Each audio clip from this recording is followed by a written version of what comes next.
Welcome to the channel. In today's video, we're going to do a 2025 studio tour, pretty much to document the current state of the studio and also to have it documented so we can see how it changes over the years. Let's get into it.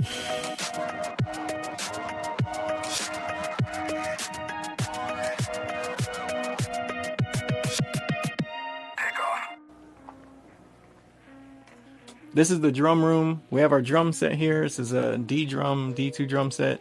2 floor toms, 3 rack toms, a couple Sabian cymbals and some Zildjians. Homemade sub microphone on the kick over here. Nothing fancy, but enough to get stuff done. We have our percussions, our congos, bongos and stuff.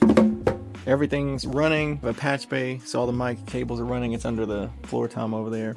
Guitar section, got this Marshall HZFX 100, a little crate VTX 60 for practice and stuff. Got a crate vintage 50, I believe. Rebuilt the guts, put all new capacitors and stuff in it. These are all like the loaner guitars, nothing crazy fancy, but some cool little things like the little Squire 70s mod Jackson. You know, if you want to get your little gent going. Got some nylon string Ibanez's. We have a nylon string Cordoba also, like the thin body, thin electric one, but it's not down here. These are some guitars from a buddy of mine who's out of the country. Shout out to Tiny, they're right there. These are all the guitars like I don't want just out, so they're all in their cases, but we'll show you guys. This one I imported. This is a Fender Japan. It's the Beck Mongolian Chop Squad Telecaster. If y'all know that anime, leave it in the chat. Next we have the Les Paul Slash Gold Top, one of my favorite guitars. This is my Gritch. I put some TV Jones pickups in it, and same thing. This thing sounds so good now. Smells like candy. So nice to open a guitar case, and it just has that smell. It's just like, ah, yes. This is my PRS SE Custom 24, the 25th anniversary, I believe. This one is my 2008 USA Telecaster Natural. I like this guitar. It's super chimey and just super clean, but then also it has the more modern bridge on it, so tuning is a lot better on this guitar. And the intonation on this guitar is a lot better. Then last but not least, the Parallel Universe Nashville Elite Telecaster. This thing's super duper nice. And then one of my favorite guitars, my Swarfton Limited Edition Strandberg. There's only the 100 of these ones. It's not the standard black one that they have now. Super nice guitar, super comfortable for me. And then the Her Strat.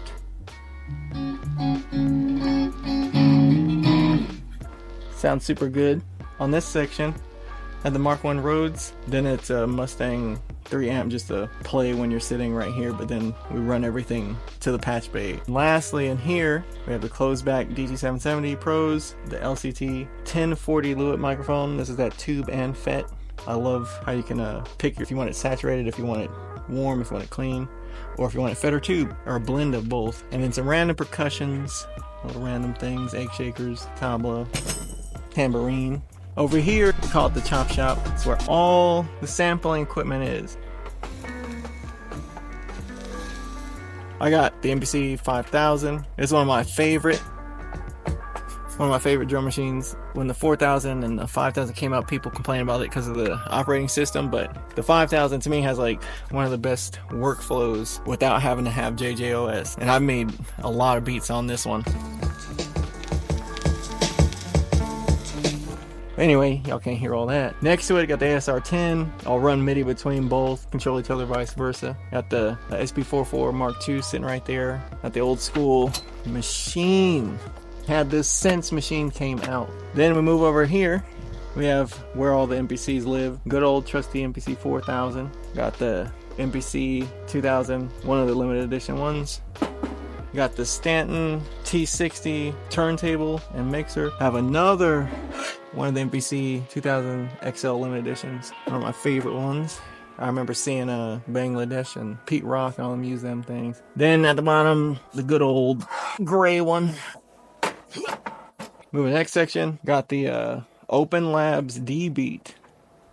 On to the synth section. Right after, we look at one of the studio assistants residing in the egg chair, which is an actual vintage egg chair from 1968 or something like that. In the synth section, all of these synths we've had for a long time, so over 10 years for most of these. This is the M-Audio Venom. Under that is the Roland D50. We have the Roland SH60. This is like the Juno 106. I run MIDI to them, so I don't actually have to touch them. Then the trusty old Roland Phantom X6. All the good sounds are in this thing for like your horns and your strings and stuff. Moving over, we got the Little Fatty Stage 2. Love that thing. You can make some crazy bass tones with it.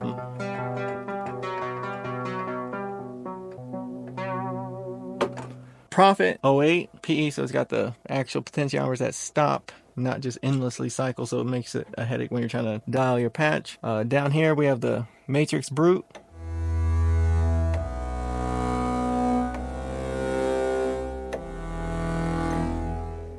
Super monster synthesizer. Here we have the Korg Micro Korg.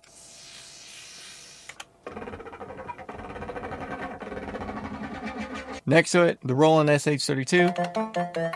All of the synthesizers are hooked up. They're all running into MIDI. The MIDI interface is the Mo2 XT MIDI interface. So that's all the MIDI from all the synthesizers are running into. Then I'm using this Q24. All the inputs from the drum room and the synths are going into this. And that's how I run them all into the DAW. The actual interface is the Scarlett 18i20. The Scarlett 18i20 is taking all the ins and outs from the Teagler Swartzcraft Machina, the West Audio NG Bus Comp, and the Better Maker EQ. And all of those are patched into a patch bay I patched so that, of course, I can get the ins and outs if I need to change some things up. Crazy. This Teagler that's a crazy compressor, and all of them are controlled from the computer. Then I have a MPC 1000 sitting right here. We just put new pads and the synths are in it. 88 key keyboard here. I have it separated so I have my synths, which is more musical. Then this is like the sound crafting, sound design area. Before we move on to that, we have a Ibanez YY10. Shout out to Bet Young. So for the sound design area, we have the Iridium. Love this thing because everything you can do on this is pretty crazy, especially for it being a actual device in the real world. It's not serum or pigments. It's right here. You can touch it. You can do what you want and not worry about the computer. So love that. This is the Behringer System 55. So it's like the old Moog system. It even uses the S-Trig voltage and all these things. So I love this for sound design. I put the Brains module, the Vector, the Chaos, the Abacus. Y'all know what the Abacus and the Chaos are. Well, y'all who are into modular know what these two replicate. You know, marbles and maths. We got a Starlab, so that's for like crazy reverb, crazy delay. You can also use it as a synthesizer because how it does the delay. The Space Effects was just an effects module. Controlling this or sending CV, I'm using the KeyStep Pro. So this is what I'm using. Like right now I'm running it CV and gate in, but I can run MIDI and run MIDI USB from the computer.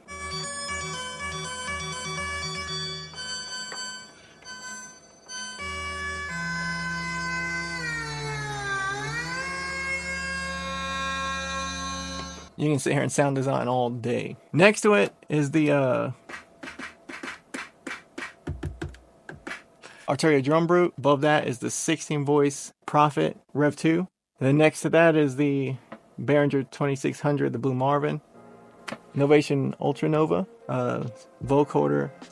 Some of these are running MIDI and USB. If you look here, you'll notice, you'll see both. I have it wired to where the MPC has the input and output so I can sample. Also, it's running MIDI to this, and the Iridium, it's running to my MIDI interface. So then it can control and also get everything from all of the synthesizers just from here. And they're also running to the computer without having to get up, unplug nothing, or do anything. There's the controller for the LCT 1040 Lewitt microphone. Up here's a little TD3, which is like the new clone of the Roland 303. Mentioned it, but it's right here. This is the MPC X. There's no need for me to get the new retro color. I bounce all the stuff from my plugins that are in here to audio, so I don't run out of memory. I have the SP44A MPC Live, which You can do stuff all day. DAWs I'm using, it doesn't matter. Use most of them. Sometimes in Ableton, sometimes in Logic, sometimes we're in Pro Tools. It doesn't matter. Down here we have another patch bay. I have a PreSonus studio channel. All these are clock techniques, the 1176, the LA2A, and the EQ-P. These are all patched, so here I can patch in and out which one I want, and I can take the outputs from that interface over here. So if I have a channel over here that I want to run to 1176, I can just patch it here. I don't have to go over there. I just have it all patched the way I want it. Cool things, they sound better than the plugins. Even these, that are affordable, they still sound better than plugins that are emulating these. It's real, I guess. You know, it works. Alright, in the main section of the studio, we have the Atom Audio A77Xs, the A5Xs, the KRK Ferrari Grey Rocket 6s. Then we're using the Control 24 as a controller. Meters work. Everything's there, faders. It's the monitoring station from PreSonus. That's everything in the studio. That's how I run it, how I have it hooked up. Alright you guys, so that is the 2025 home studio tour. Make sure you guys hit that like and subscribe button because we're trying to build the community here. And thank you guys for watching. Now get back to making music. Peace!